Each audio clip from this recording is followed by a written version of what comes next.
Okay, we are going to be reacting to the worst MMO ever. It's part of a series that, what's his name? That Josh Strife makes.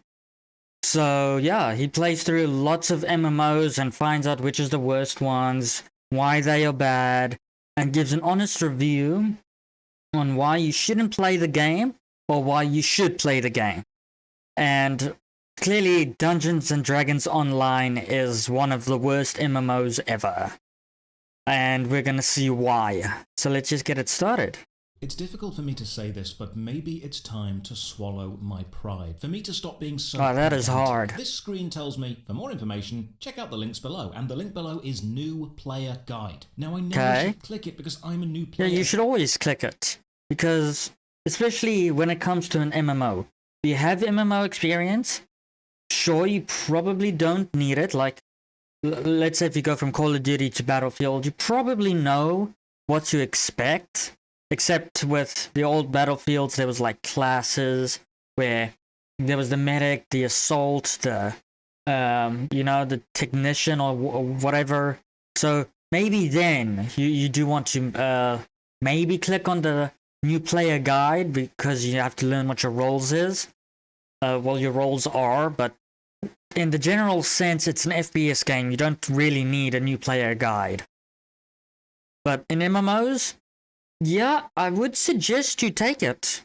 Even if you have played one or two MMOs, every MMO does have a small twist on it, but most of the time you probably don't need to. And this is trying to help me, but the reviewer in me just doesn't want to. My issue is a well-designed game will teach you its processes. Honestly, this doesn't look half bad. Gameplay. It will introduce a mechanic, let you use it, then another mechanic. It looks like every other MMO. Repeat until all mechanics are experienced. And I'm a massive fan of D&D. I don't know all of the lore for every character and so on, but or for every monster and every like thing in D&D, I really don't.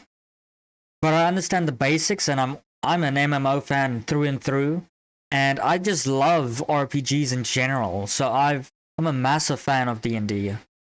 And understood. I've got a second channel called Josh Strife Plays, where I made a whole video on how a good tutorial works. So my issue with the new player guide button gonna have to go check that out. The intro tutorial work onto a text dump or a video dump and not having this is a bit loud. Let me just lower it just a tad. Maybe I expect too much. Dungeons and Dragons Online came out in 2006, so maybe I should swallow my that's pride, old. Click the button, read the new player guide. I mean, if I don't, I have only myself to blame, right? The offer was there, so you know what? I'll take it. I'll trust you, game. I'm ready to read. Teach me. Oh yeah, did you guys see the new D&D movie that came out?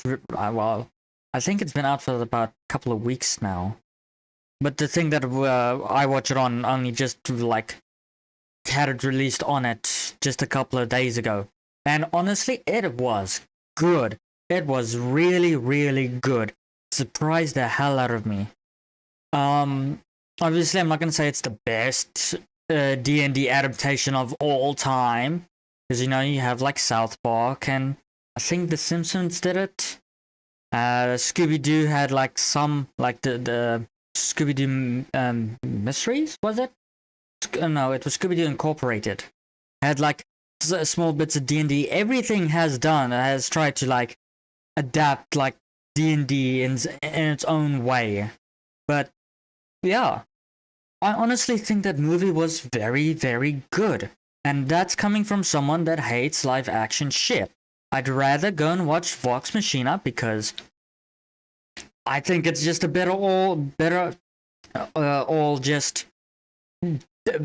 interpretation of D&D to say. And it's animation, so of course I'm gonna like it. I don't like live action shit. I've fallen off of that boat because either shit, very bad CGI. Granted, anime has the same problem sometimes, a lot of times, but I don't care. If it's live action, it's just even worse because then it just goes to show that humans just suck when it comes to like having powers and shit because of how bad the CGI is. And secondly, the thing that worried me the most is the character designs in the show. There wasn't a lot of like like monsters or like half human, half, you know. But there was one or two, and they actually looked pretty good. So I was really surprised about it. But without, let me stop the rant and continue the video. Make me the best new player you can make me, so I click that link. Oh god. Just an absolutely stunning Sorry, start. you couldn't find the page. The new player guide link does not work. Oh god, that sucks. Because the game clearly has no interest in gaining new players, and this isn't the only broken link. In fact, my 10 hours into Dungeons & Dragons Online showed me broken hyperlinks, tooltips for items just not showing up, the wrong map icons flashing for quests, server lag, more server lag, extreme server lag, overwhelming build quantity, quests, oh god, this game is a mess. Cash shop items, and many copy. I really hope they make a new D&D game though. I think with what we have now currently in terms of game development, I think a new D&D game would do very well. Obviously, if it's free to play, obviously there's going to be microtransactions for cosmetics and stuff like that. I don't mind that. I really don't mind that. Developers have to make their money somehow. But when you have to pay for the game and you still have to pay for microtransactions, that's where I pull the line. That's where I draw the fucking line. It is horrible. It is damn horrible. It's terrible. Pasted hallways filled with many identical boxes. But I do think a new D&D game would really do well if it's made, you know, to last. Oh god, wrong button.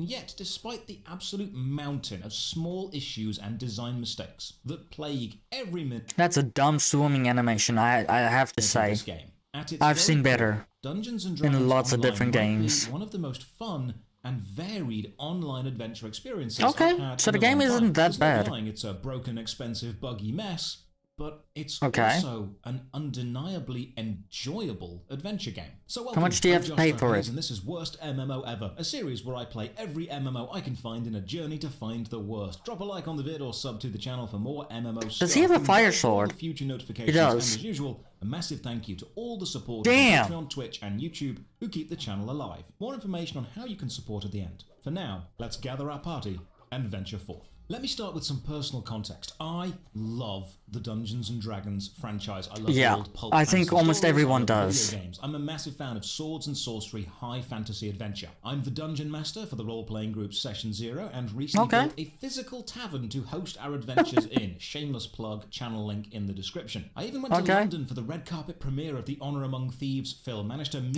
Hugh Grant in the tower. See, that's the D&D movie I was talking about. In fact, my second channel, Josh Strife Plays, has a full replay of Baldur's Gate, one of my favourite games of all time. I'm telling you this to be totally open about my love for Dungeons & Dragons, and yet I never tried Dungeons & Dragons Online, so I'm actually interested about this one. Unfortunately, there are some early warning signs. Bad design, which makes me think, oh, this is gonna lack so much polish and be so rough around the edges. Like how the user agreement box has a horizontal scroll bar despite not needing it, and how if you've played Lord of the Rings Online, you can't play this.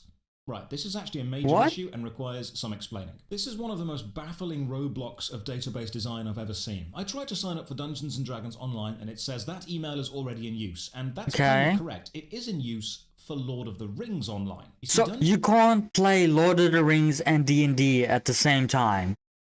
Is that what I'm getting? Dungeons & Dragons Online is currently produced by Standing Stone Games, and they also produce Lord of the Rings Online. And when you sign up for either of these games, you need a general Standing Stone game account, and then an account for the specific game you want to play. But you cannot use the same email for both games. This issue has been known that is so dumb for years and is pasted all over Reddit, the D&D forums. I wanted to try the game out, but had to realize that since I had once signed up for Lord of the Rings. Oh my god, this is so dumb. You can't have Lord of the Rings and D&D account at the same time. God. And the Steam page. Please fix this, because this is mind-numbingly dumb. So new email used. Launching the game throws you straight into a full-screen cutscene with no subtitles. Let me know if you guys actually want me to try Lord of the Rings. I've been meaning to, but I don't know how it's gonna do on my other channel. I've been playing Honkai, and I've been wanting to like do like a playthrough through like Elden Ring. I've got the game now. Like I've installed it, and I'm planning on like making a playthrough through it. So you guys, if you guys want, let me know, and I'm going to be playing the role of the victim. And yeah, hope you guys let me know very soon. It irks me because having subtitles on by default helps people who play with sound low or are hard of hearing. The intro movie itself is the fine. Every game should have subtitles, no matter what the game is. CGI mid-2000s can buy, showing us a robot and his party raiding a dungeon. Classic fantasy stuff, but of course even launching an intro movie is something that Dungeons & Dragons Online manages to get wrong. I showed you the full-screen replayed movie as I found in the options. What it actually looks That's a full screen? What the fuck? Launch is this. For some reason they only use a quarter of the screen and you have to change the resolution manually. What the fuck? To character creation. You've got 4 styles of character: melee focused, mage focused, special, which is more specific gameplay styles like support, and iconic, which are high level pre-built characters you can start as to save some time, but you have to buy these. And when you the shop, of course you have to. Later. While building my character, the music also just stops. That is bad. The devs played Hero Plus and really liked it when the game did that. So far, lots of small issues. I'll note this down and come back to it later. So, building a character goes overall style, class within that style, path within that class, and one of the game's greatest strengths and its greatest weaknesses is just how many builds are possible and viable. And the best thing about the strength it's variety. I think every D&D game should have it. Excel when in a team. A cleric can indeed heal wounds, but they aren't just a heal stick, because heal wounds also hurts undead creatures. Rogues are stealth. Final Fantasy has the same thing. You can use cure on undead to, you know, kill an undead. I don't see what the problem with that is. But they're also the only class that can find secret passages and pick locks, so you want to take one with you. And if you don't like your build, there's a reincarnation system where you reset to level 1, rebuild, and go again, keeping some benefits from your past life. So while Dungeons & Dragons Online can be played entirely solo, teaming up is the best way to balance the weaknesses of your build, and your build doesn't have to be permanent. So we'll look at the reincarnation system. It's supposed to be, you're supposed to be with a party. That's why World of Warcraft, Lord of the Rings, any MMO. On the other hand, I prefer playing solo because I don't have any friends, and I just prefer playing by myself. But I understand that being in a party, obviously in dungeons, is going to be very, very useful. And yeah, so I don't mind it as long as it's not required. That's my only issue. Another lovely touch, each class has a solo viability tag. Now, I can't find the seduce bartender skill in the bard list, so plan A is out the window. On to plan B, a dragonborn truth-bringer paladin, and we start the game washed up on a beach after a shipwreck. That sounds powerful. A dragonborn and a paladin class? Damn. Just like Neverwinter Online, and Albion Online, and Path of Exile, and New World. And Age of Conan, and EverQuest 2. You know, I assumed the most dangerous role in any RPG world would be something like Dragon Hunter or being a level 1 bandit, but apparently it's Sailor. I guess in Fantasyland you either die a quaint forest village start or live long enough to That is really the dumbest thing. ASD movement, spaces jump, and the narration audio immediately overlaps with the talking NPC. You find yourself waking on a shore of flotsam. Memories of a large white dragon striking your ship come flooding back. You ain't undead, are you? A turn, which I immediately remap to Strife as nature intended, and holding right click locks the camera behind you and left click attacks. So D&D actually has rudimentary action combat many years before most games were doing this. Terra, the king of action combat, God rest its soul, came out in 2011. TDO came out in 2000. Just to be clear, I don't know that game. 2006. We have no idea what. He says follow him, and some little tooltip pops up on the right hand side. We get given a sword and told to open the inventory, and the inventory is minute. This is an issue with running older games on modern high resolution monitors. You can just lean closer and squint. I tried to find the upscale UI slider, but the only scale slider is for the text above NPCs and heads. You cannot change the scale of this UI. Please make that possible because it is tiny. But it's okay because the D&D MMO wiki does have a solution to increase the scale of the UI. Simply What's that? decrease the resolution of the rest of the game. I wish I was joking. Thankfully, the keys are super easy to rebind and the map is serviceable. So with our new sword equipped, we bravely dispatch that is some dumb. dangerous barrels, and then my urge to leap to my death is stifled by this massive invisible wall. Damn, you can't even commit This suicide. is a dungeon, so we get the dungeon menu. Choose your difficulty: solo, easy, medium, hard, or Reaper. And each dungeon has these options, Okay. and you unlock harder modes by completing the previous, meaning you can just grind dungeon. I feel like solo is gonna be harder than any other difficulty. We get an anti-death spell cast on us, which is a lovely in-universe way of making sure the player doesn't die during the tutorial, but also leaves me questioning, if an anti-death spell exists, why isn't it the first and only spell anyone ever learns? Climb down this ladder because the fall damage is quite substantial, and hold left click to Really? swing your sword wildly. Our party then gets ambushed, and thankfully the AI can hold their own. So behold, combat. There are more of them up there. Stay alert. Okay. Combat is where now? What the fuck? Wow, such intense gameplay.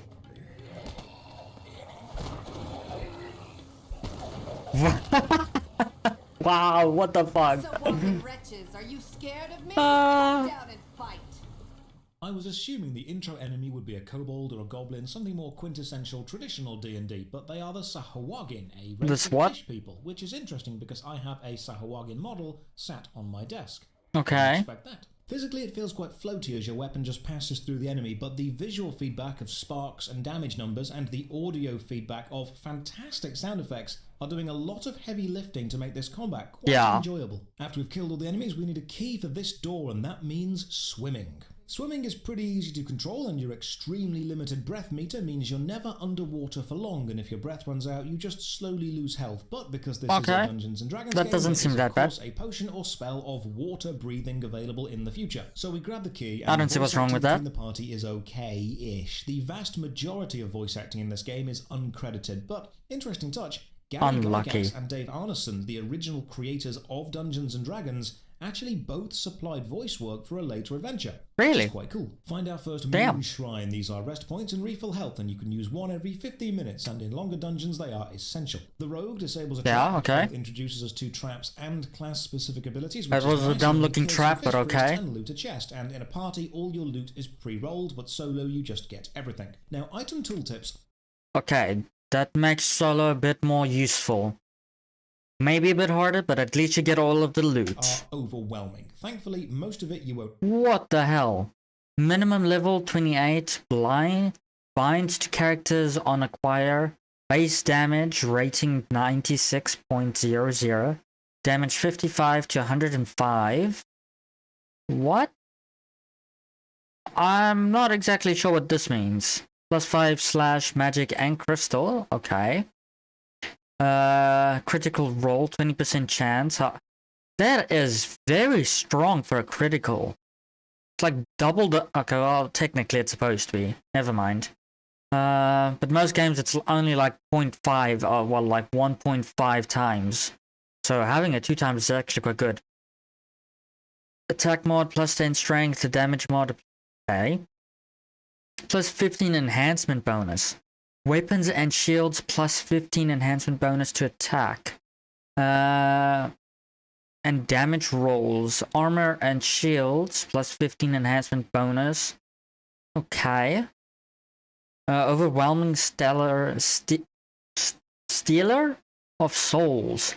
This weapon tears at the very essence of your foes. Damn, that sounds quite cool. Kill a monster will consume its soul, adding a stack of consumed soul to you. Consumed souls stack up to 20 times and linger for 20 seconds. Each one provides a +1 profane bonus to damage and melee power. If you block or unequip this weapon, the consumed souls will be released. Damn. This actually sounds really good, like a really good weapon. don't need or remember. And now the search skill, which is one of the hotbar skills every class gets. You just have a good look around, and if there's a hidden passage or doorway, you will spot it. Rogues have a higher search skill. So we escape the cave, choose a reward, and some weapons have penalties for using because we're not proficient in them. And okay, let's just discuss this. DDO was developed with a loose connection to the 3.5 edition rule set, which itself is a revised version of the 3rd edition rule set. D&D players will know that 3.5 offered an immense amount of customization and freedom over character builds, and is still a fan favourite to this day, with many long-term D&D people preferring 3.5 because of the sheer depth and freedom that it brings. But depth and freedom often comes at the cost of confusion and intimidation, and this that's one of the downsides to having a game like D&D, is because you will get confused no matter what. Especially if you're new to it. Consider D&D 3.5 similar to Morrowind, and the current 5th edition similar to Skyrim. The more modern streamlined editions have indeed sold better and have broader appeal, but you've lost some of the character and the charm of variety, and this is on full display. That is one of the downsides to Skyrim. It made it simpler, so in other words, it was a lot better to, especially for new players, to get into the game. But it lost the amount of depth that Morrowind and honestly Oblivion had. Oblivion had just all around a bit more freedom, in my opinion. I could be, now this is my opinion, other people, you guys can disagree, but in my opinion, I've played Oblivion and I've played Skyrim.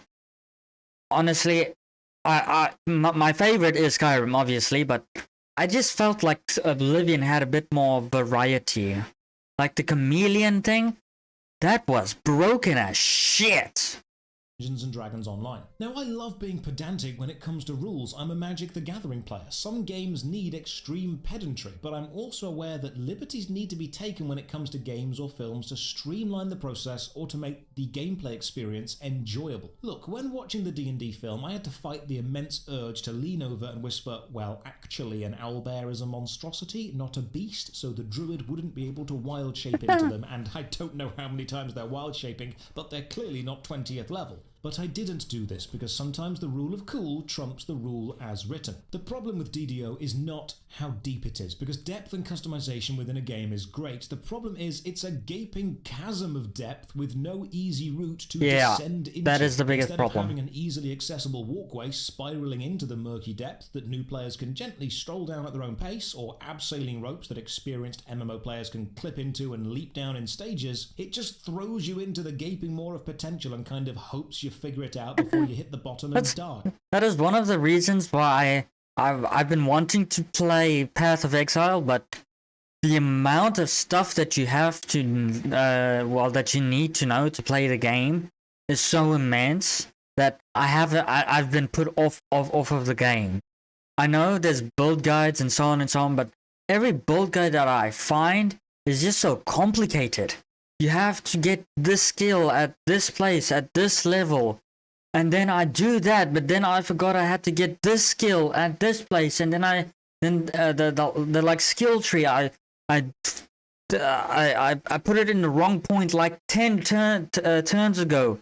So now I don't have enough undo points to get to go back all the way. It is so bad. But remember, you can't go and check the new player guide because it doesn't work. So welcome to Korthos. There's a dragon problem and the island is infested with Sahuagins. So it's time to be a local hero. Press M to open the local map. And you might want to zoom out, so you click the little minus symbol and get the entire continent. These are the 2 levels of zoom, either just a little bit too close, or literally the rest of the world. Thankfully, the local map does show us important NPC locations, and the quest log shows the local quests, quest giver, hand-in location. There's even a handy-dandy looking for group button, so you can find a team. I like this. So let's just talk about how DDO works. So how many players does Dungeons & Dragons Online have currently? Because I can't see it being more than about 2,000, because the game is old. It clearly has lots of problems. So it could probably have like 10,000, but I don't see it being more than that. I think it only has about 2,000 to maybe 10,000, if a bit lower. because it's a strange combination of designs from different MMOs. The build variety... My point was finding a party is most likely going to be very, very hard. EverQuest, the map layout and party mechanics of Guild Wars 1, dungeon farming with difficulties from World of Warcraft, and Prestige from Call of Duty. DDO doesn't have a massive shared overworld. Instead, you have safe hub zones like Korthos Island or the Harbour City. In these zones, you can see other players, find vendors, banks, shops, and quest givers. Then you've got adventure zones, which are connected via travel gates. These work like Guild Wars 1. They're zones accessible from the safe hub, and before you leave a hub, if you team up with other players, you'll travel to the adventure zone with them. If you go into an adventure zone solo, you will never see another player, like an overland instance. Okay, that's a bit and then bad. You've got dungeons, which can be found in both safe hubs and within... I feel like playing the game then is going to be very boring if you're not recording it or streaming it. I feel like it's going to be very, very bad. Adventure zones themselves, and when you start because it's going to be very, very boring. Choose the difficulty you want to play it. The design of only seeing other players in hub zones... It could be the best game to play while watching Netflix or any show from like YouTube or listening to a podcast. I think this game would be perfect for that situation. Does give weight to the argument that DDO is not really a massively multiplayer online game, but instead an online adventure RPG, but that's just splitting hairs over a definition people don't agree on anyway. So with the game focused on adventure zones and dungeons, it's a very journey-focused experience. The end game does exist with high-level content, but this is not the focus. Indeed, the expansions that you can buy for Dungeons & Dragons Online are in the form of either extra adventure zones or plot lines which include new zones and dungeons, or massive endgame expansions. And the expansions themselves are all listed by recommended level, so a low-level character still has content aimed specifically at them. But what's the point of a low-level adventure zone when you can just level past it if you're going to rush to max level and then grind the best stuff? Yeah. Well, when you reach the higher levels, you can choose to reincarnate, and you need a premium object to do this, and the system has various layers to it, but so you have to buy it. You reset your character to a lower level, gain a few minor buffs every time you do this, but also suffer an experience gain penalty for every new life you have. And when you okay, so it makes it harder to level up then, so you play longer. Reincarnate, if you reincarnate the correct way, you can completely redo your class, so you can try out new builds, new styles, and this is why even in low-level areas, I saw so many players. Because once players reach endgame, they're rewarded for reincarnating and leveling through in a different way. This also means that new content can be aimed at, say, level 5 to 8, even if the majority of the player base is higher, because those players will just reincarnate and play through the new adventure. And I really it looks like he played solo for a lot. Amount of work at keeping every level and every adventure relevant, and there's very little dead content. It also means as a new player, you're much more likely to find someone, likely an experienced player, running the low-level content that you're doing. That seems really, really good. So how do you get the new content? Well, you've got to use the shop. So let's dive. Okay. The DDO shop is quite expensive and uses time to spend lots of money. Currency you can either buy or earn in game, and then you can spend that to buy either smaller individual adventures. God, why is the text so small? Now, in a nice touch, just like Lord of the Rings Online, you can play the game and earn the points. So play long enough, and you can just unlock a lot of things. There is also a monthly subscription which unlocks all the extra stuff, apart from the massive expansion packs, which have full box prices themselves. But if you spend that's dumb. $1 in the store, the game is 23 years old. It came out in 2006. I'm not spending full box price for a game that old. Permanently upgraded from free to premium. And it's important we understand that the 3 stages go free, premium, VIP. So premium is like a constant small reward. Free monthly points. Okay. Purchasable. Hard, Elite, and Reaper unlock after completion or store purchase. Character slots 3. Okay. Additional races purchasable. Oh god. Whoops. I thought I was like in the game. Harper Agent Enhancement Tree. What the hell is that? Bonus experience doesn't have.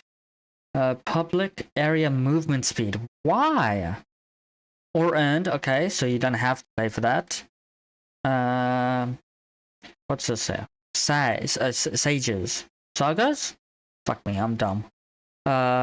1 free silver daily. Daily dice rolls. What the hell are those for? Guild creation. Purchables with a guild charter. Eh. Item backpack. 10 items. 10 items! Damn! That is bad. Crafting storage. 12 slots. Damn, this is bad.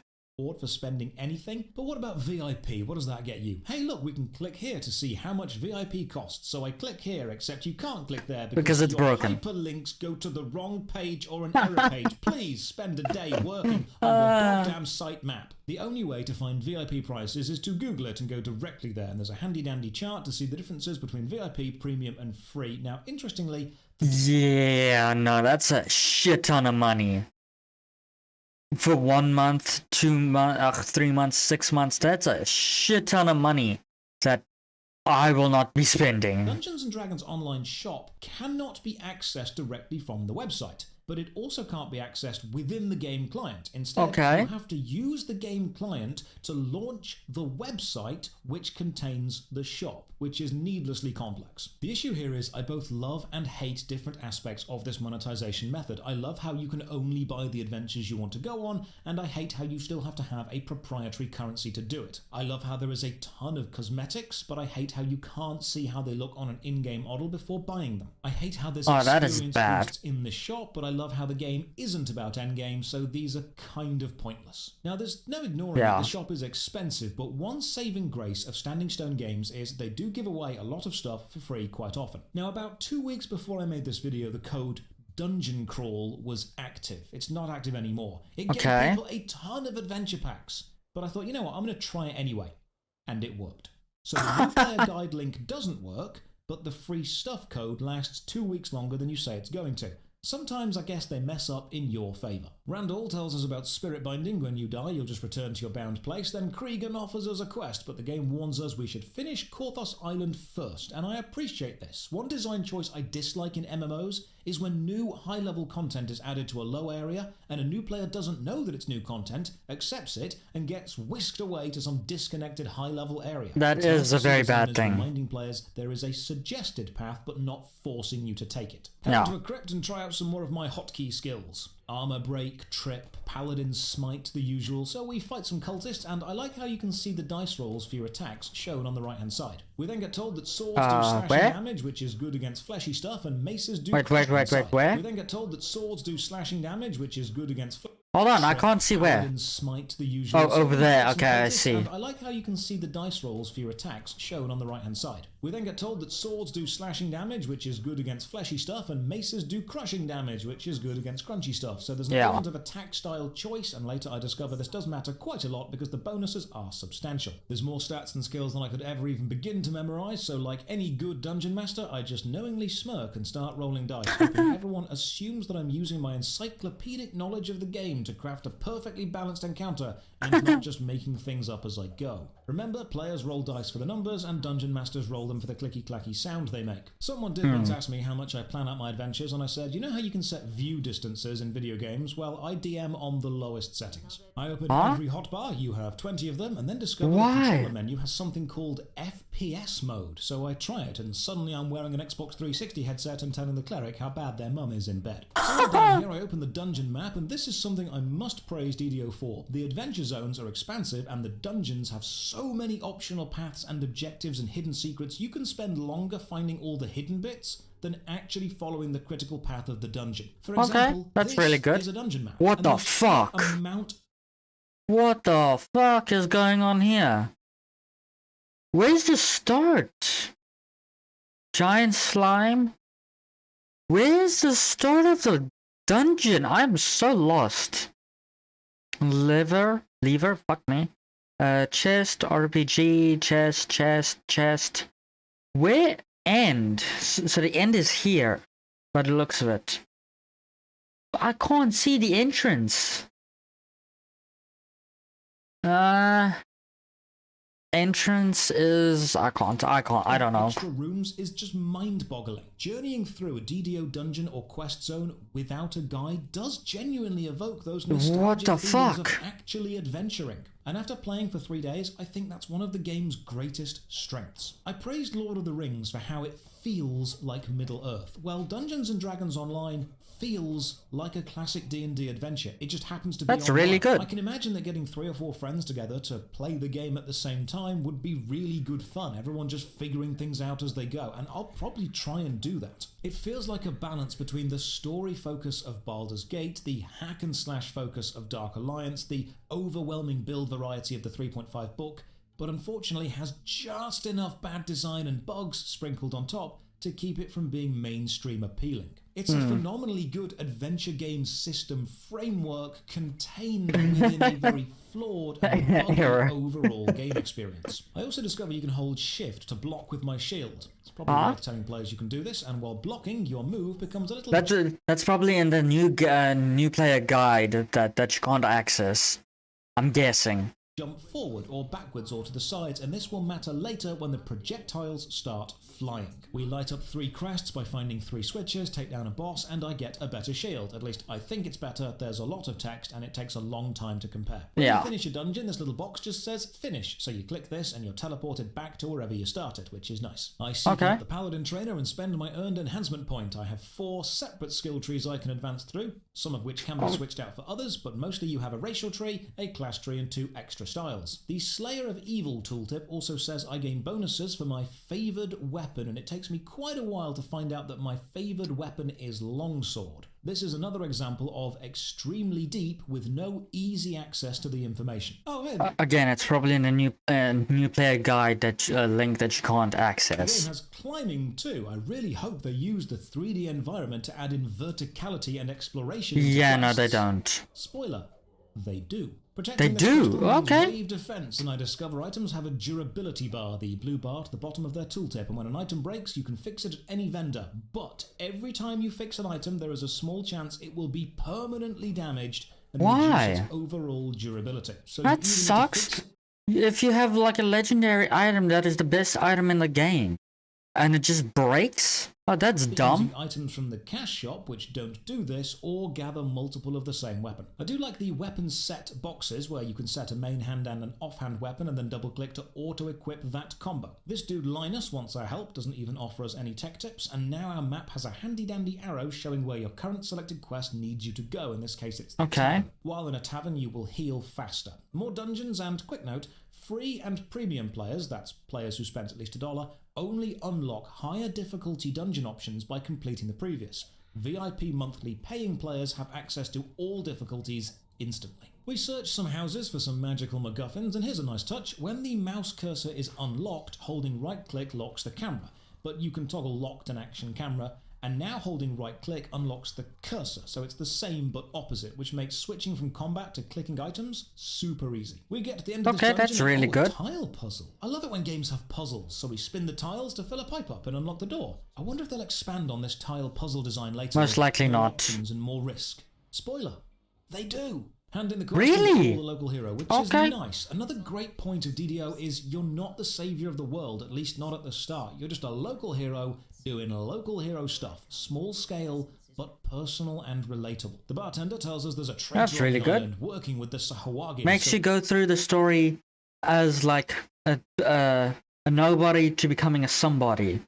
That's actually really good, and unlike every other game where, let's say Final Fantasy 14 Online, you're literally a nobody that goes to a hero in the first 5 minutes. So we swap places with them and wait for because your destiny is predestined. Traitor, and my god, it's Jacoby!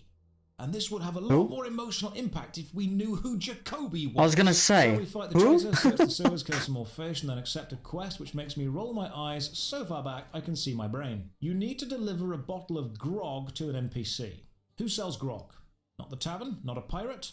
No, the only place to get grog is the DDO cash shop. It costs 4 DDO coins, which thankfully I've now built up. So it doesn't cost me anything, but it's so damn immersion breaking to be told you can only finish this quest by opening the cash shop. You even get that's kind of bad. Bought the item, which breaks the immersion even more, and you know this was the choice of some high up executive that said, hey, put a quest in there where players have to open the cash shop, just so they know where it is. But the worst part about this cash shop quest?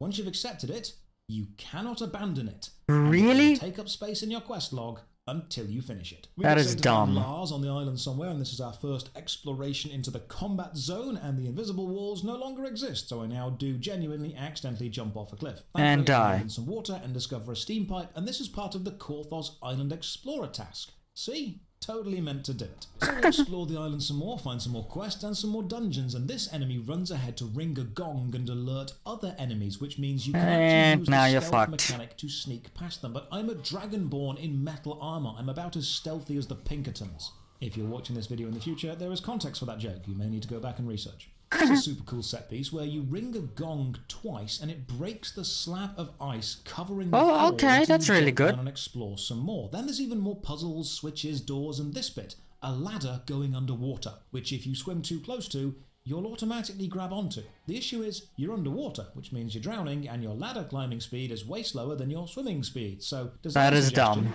Don't let players grab ladders underwater.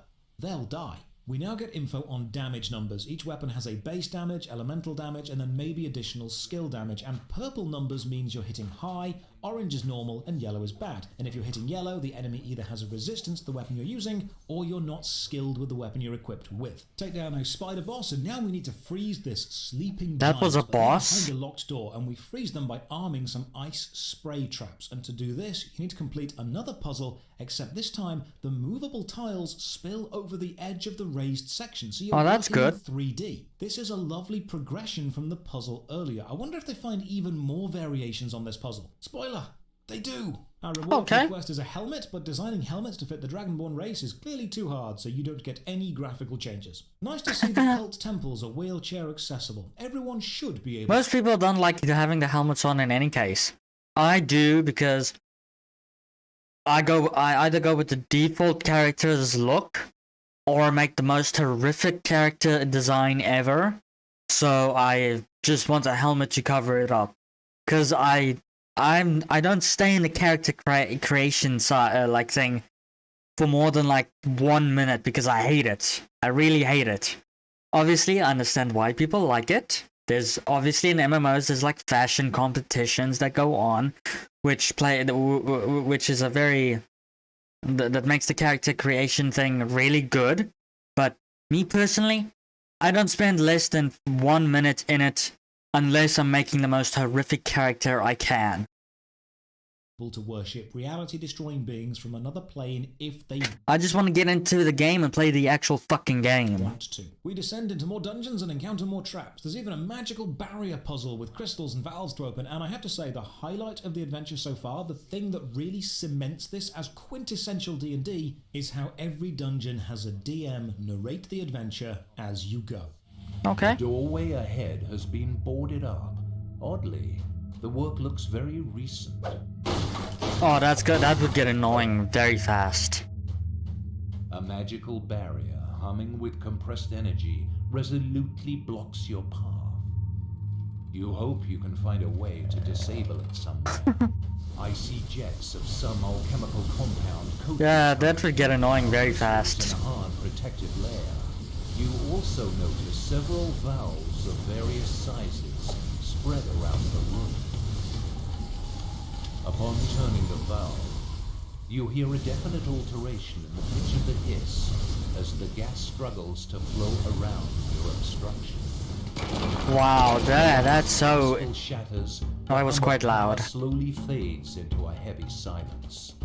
Wow, that was really, really interesting. The Wagon found me. Suddenly the air shimmers with Devourer magic. The Sahagin have followed you in and are attacking. Hatun's life is in your hands. Yeah, that is dumb. Go now. Tell Ursa to hold the barricade just a little longer. Then meet Amalgam at the base of Misery's Peak when you're ready. With Hatun finally persuaded to help, the people of Korthos might finally win their struggle. Find Lars, defend him from Sahawagin. He agrees to help the village, so we return with news of his aid, and this gets me a cape. And in a cool touch, the cape is enchanted with the Shield of Faith spell, and you can use it once what does per that day, do? But this doesn't mean actual real-time days. It's once every now and again. I never managed to figure out the exact time. You drag the cloak into your hotbar and use it from there. I like armor having spells on it. Feels like you're constructing a magical mech suit. So far, for a game made in 2006, the graphics have really impressed me, especially this floating grass. I like to believe the grass is stubborn and has remained stationary and the island has slowly sunk. You know, there's a definite old-school charm to the old graphics and flatter textures. I just think too often games justify outdated and bad as nostalgic and classic, when the reality is you can keep a nostalgic and comfy retro look and feel while having the actual systems and mechanics behind the scenes be smooth and responsive. Yeah. So we head off to a cave to meet Lars and the rest of the group to stop the Sahawagin and go and find the dragon. You're here. Come, there isn't much time. I would not be That's waving my Lars, staff like is what that. she said. Charge into the icy cavern and this Wait, place what? is That, Lars, is what she said. Charge into the icy cavern, and this place is actually impressive scale-wise. Lots of locked doors and button puzzles, which all stack together and make this giant icicle shoot magical beams of light to whatever door we unlock last. So we navigate through this massive ice cave and eventually find the dragon. Unfortunately, our old friend, the invisible wall, is back, so we can't jump over and start fighting it, which is a real shame. So Now you have to walk all the way back. Cave and try and find the controlling force behind the Sahawagin aggression. So while we're exploring, let's just have a read of some reviews. Broken Gang. 4 quests that I poured hours into, all bugged out and could not be completed in the last week. Add to that the horrendous lag at all times, and this is a game best avoided. Game is fine if you get the free content code during the promotions, but 2 things. 1, don't play on Steam, download the client from DDO website, the Steam version barely works, and 2, the drop rate in this game is absolutely atrocious, so good luck if you play solo. I'm not a huge MMORPG guy, but I am a fan of D&D. The scaling or UI graphics hurt my eyes in a way that isn't exactly pleasant. The controls are wonky, and I find myself Recommended. picking up items or pulling levers. It feels very easy to accidentally ruin your character by picking a bad option. Despite it all, hearing the narrator give brief descriptions as you approach certain zones or story beats, having NPCs that give more than just bare-bones quest details, and the overall aesthetic being D&D with friends but it isn't rude to bully the DM, makes this a good time. Despite its numerous faults, this game is a fun time. Probably the closest MMO you will find to tabletop D&D. Right now they have a promo code Dungeon Crawl where you get a ton of pay-to-play content for free. Would highly recommend checking out. Game's close to being 20 years old. Played in 06 on launch day and it felt kinda janky even then. Prioritise some graphical UI and gameplay overhauls already. A fun MMO with the best character builder theory crafting I have come across. It is also a pay-to-win cash grab. There are microtransactions for just about everything in the game. Gear, consumables, hirelings, repairs, skills, and ability upgrades, cosmetics, and pretty much anything else in the game you can pay real money for. If you don't feel like going to the casino, D&D has you covered in the form of re-rolling chest loot or your daily prize for real money.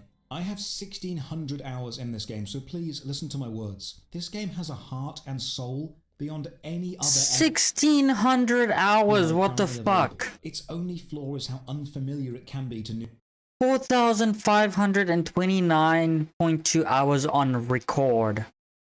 newcomers. Don't be afraid to ask for help. 17 hours of playtime, hit level 4 and then paywalled out of the game. Can't hold more than 100,000 gold pieces on your character, but the bank to deposit your gold costs you $10 to unlock. So at this point, if your inventory is full, you're screwed. You can't sell anything because of the gold carry cap, and you can't keep doing quests because your inventory is full, and you can't offload gold because you have to pay real dollars for a bank. This is the worst game that I love. To double check that bank one, I went to the bank when I got to the first main city, and it's wrong. You have 20 bank slots as a free player and can buy more. I also like how this door is labelled Cultist Base, because if I was running a cult, the first thing I would do is label our hideout. Fight through the ritual chamber, kill this summoned ice flenser, and go into the final room and find the truth. The dragon isn't evil. They're battling for mental domination against a mind flayer. Old DM secret. No matter what adventure your players go on, it's always a mind flayer. We destroy this crystal focus and the dragon wins the mental battle and freezes the mind flayer. This calms the Sahawagin down, and when we leave, the snow on the island has now stopped, which is a lovely visual representation of mechanical advancement. All in all, this was a lovely little intro section with a nice enjoyment. We have achieved summer. Winter is not coming no the more. story, and we're told a world of adventure awaits in Stormreach, so we set sail. Stormreach Harbour is pretty grand. There's even a druid entrance right at the start, and I think this is an adventure zone for later, so I'll come back here then. The harbour itself has a lot of NPCs working, a crane moving boxes, a passenger transport ship flying through the air. It's a delight to look at. I collect a ton of local quests and Wait. feel like I'm... Was that whole area at the start just a tutorial? What the fuck, man? That was a long-ass tutorial.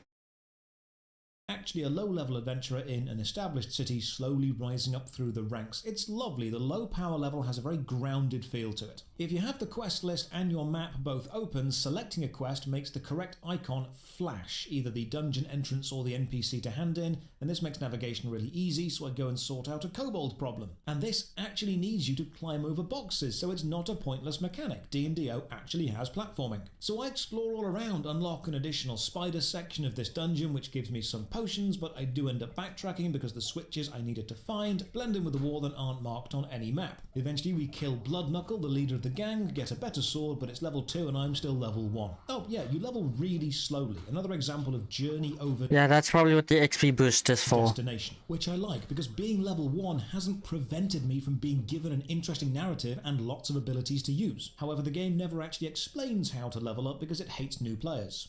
Just go and speak to you. That's probably in the new player guide. I spent some time in the city doing quests and I learned 3 things. First, everyone in the city owns a warehouse. Secondly, every warehouse is infested with kobolds. And third, they've actually done a really good job of varying the quest mechanics. Even though they all use roughly the same map, this one needs me to find 10 gems inside boxes, so I'm smashing boxes. This one needs me to find items within a time limit. This one needs me to kill 3 leaders. This one needs me to not kill 3 leaders. And others need me to lure enemies to a certain location. There's a lot of variety in these very similar halls. One quest seems a bit harder, the captives. So I ask for help in general chat and I team up, and the adventure zone is large and the colour palette is lovely. However, the orc enemies are beyond me, so I die very fast. Now, if you're in a team and your partner can revive you, as in they have the skill and a revive kit, you'll just get up there. But my partner doesn't, so you now have 3 choices. Use a revival item from the cash shop, spend a spirit shard, which is a premium item to get up, or fail the dungeon and return to town.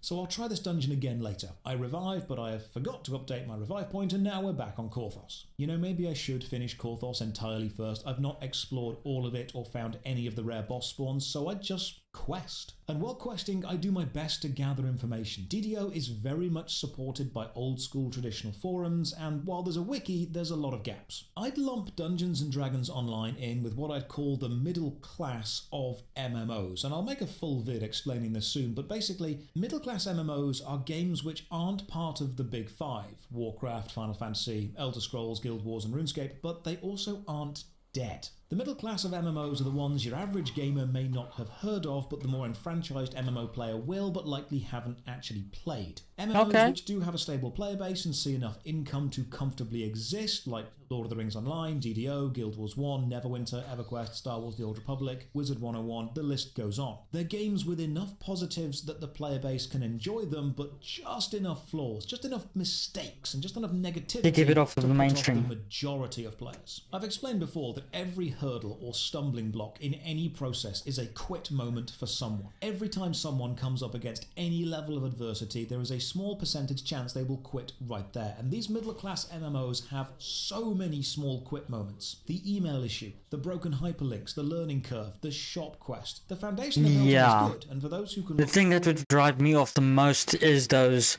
shop quests where you have to use the premium, have to get premium items. That will put me off immediately. Past the flaws and push past the quit moments, they're rewarding. But my god, you've got to get past a lot of quit moments. The strength of these middle-class MMOs is often the player base tends to know that they're not world-dominating, so the long-term players stick around for fun. When your game is super massive worldwide successful, being the best tends to come with a certain level of respect and seniority and authority, but being the best in a game that only has 20 to 50,000 players doesn't carry as much social prowess. Really? The game has 20 to 25,000 players?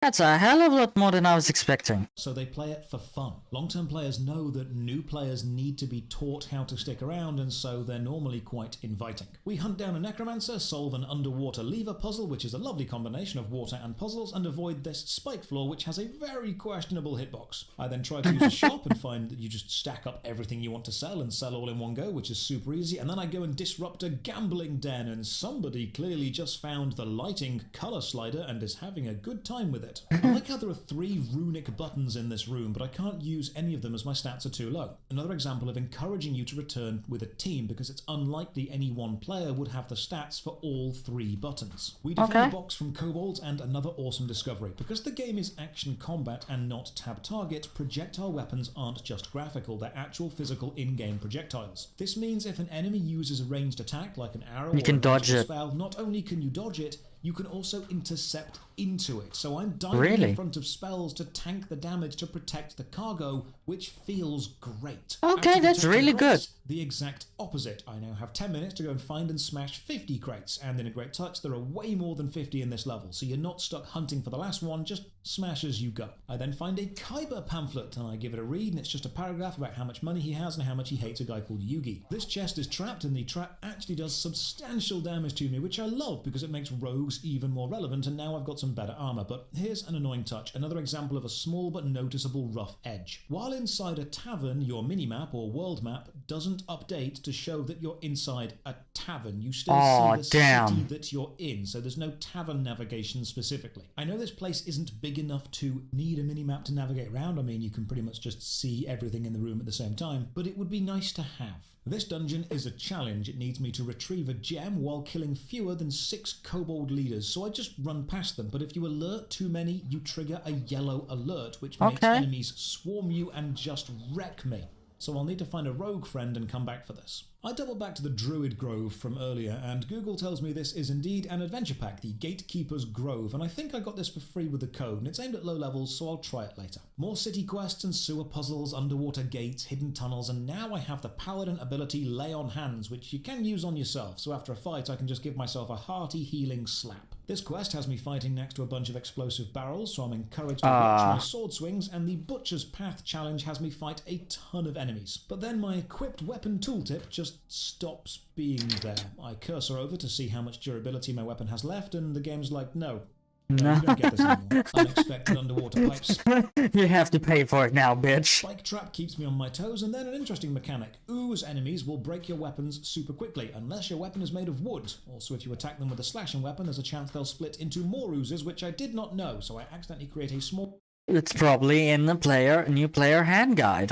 Ooze army and then break all of my things. This dude wants some taxes collected, so we break into a guy's house and fight his mechanical guard, and then this that's a cool looking axe. So we break into this guy's house and fight his magical library, complete with lightning room and fog floor. There's a chest and a magical blue shield at the end of this dungeon, which I can't access because I don't have the skills, and then we're off to the sewer again. Unlucky. The town is 90%. Probably has the best item in the game there. Some kidnapped kids have been taken to the waterworks, so we go and look for them, and I join the DDO Discord and ask genuinely, what are the strengths and weaknesses of this game? Because I want to hear from long-time players, because I can tell that there's quality here.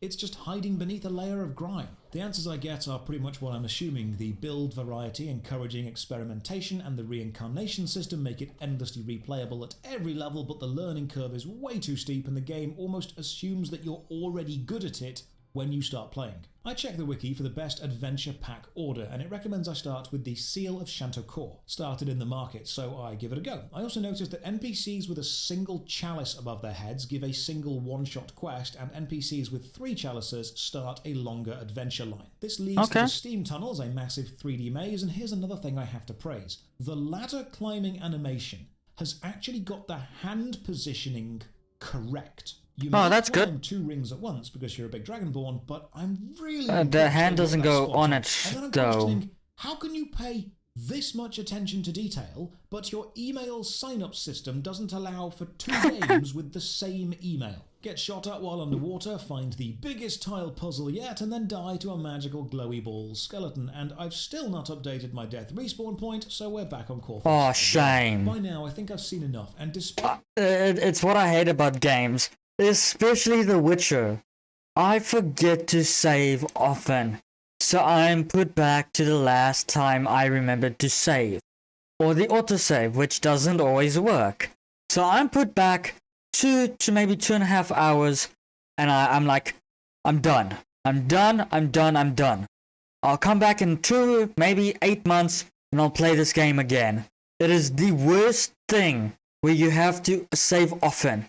Just either have a reminder, not a loading screen reminder, a reminder that pops up every now and then for like 5 minutes. Like you can set it to like 5 minutes, 10 minutes, 30 minutes, and say, okay, just remember to save. You've been playing for a while, you've gotten quite far, remember to save.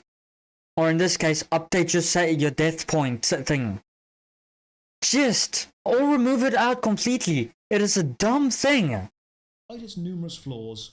When I was younger, it was like 4 or 5 years ago, when I was playing The Witcher 2, the Xbox 360. I know there was an Xbox 4, the Xbox One, and the PS4, but I still had the Xbox 360, and I was playing The Witcher 2 on it. Oh my god, I hated the game. I finished it, because obviously I got better at it, but every time I died, and it happened every time, I forgot to save. So I'd get to the boss fight, and after like 4, maybe 3 hours of playing, and I would die to the boss fight because it was a new fight, a new boss monster, and I was like, what am I supposed to do? And again, I was young, I was 14. 13? I can't remember. And I was playing the game, so I was quite into games. Like all I did was play games. So yeah, but I hated the mechanic to save. I stopped playing that game, The Witcher 2, for like 3 months because I got so frustrated, and my attention span at the time was like, I am not going through 3 hours of gameplay again to die to the same boss because I forgot to save. It was so dumb. I found one of my new favourite games. DDO is undeniably flawed, but at its core, it's an adventure game, a traditional Dungeons and Dragons adventure game with traps and loot and a dungeon master voiceover narration. It's full of choices and builds, it's got the reincarnation system to start again and keep content relevant to every level, it's got repetitive dungeons filled with side rooms and hidden secrets, it's got floating grass and flying airships, it's a dungeon master who's fudging rolls, a character sheet stained with a T-ring, a set of old dice in a cracked leather pouch, it's a dog-eared copy of your favourite fantasy book with the pages folded over, a wizard who needs to shower more, a bard who's on their phone whenever it's not their turn. It's a blanket of mistakes and issues thrown over a foundation of brilliance and choice, and ultimately it's fun. And while playing it, I had fun. I read the skills, I followed the quests, I solved the puzzles, and sometimes I got caught in the traps, and once I'd played enough to finish the video, I just played some more. So to celebrate that fact, I went out to the shop and bought myself a little Dragonborn Paladin mod, who now sits on my desk. So to end this review, I will Dragonborn Paladin online 3.5 with a +4 modifier. 3.5. Is that out of 10? And favoured game bonus, and flanking advantage, and inspiration, and added smite damage, re-rolling all misses, and critting on a 19, not a 20. Out of 10. Cheers for watching. Another massive thank you to all the supporters on Patreon, Twitch and YouTube who keep the channel alive. You can support from only £1 a month. Check the video description for links to the Patreon, Twitch, Twitter and our Discord. And as always, have a great day.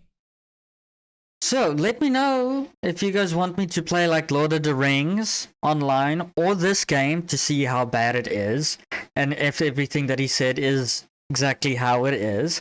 Let me know, and I'll see if I can play it. Obviously, I'm going to need a different email for both games because it's probably not fixed yet because this video was only released like a day ago. So yes, let me know, and I hope you guys enjoyed.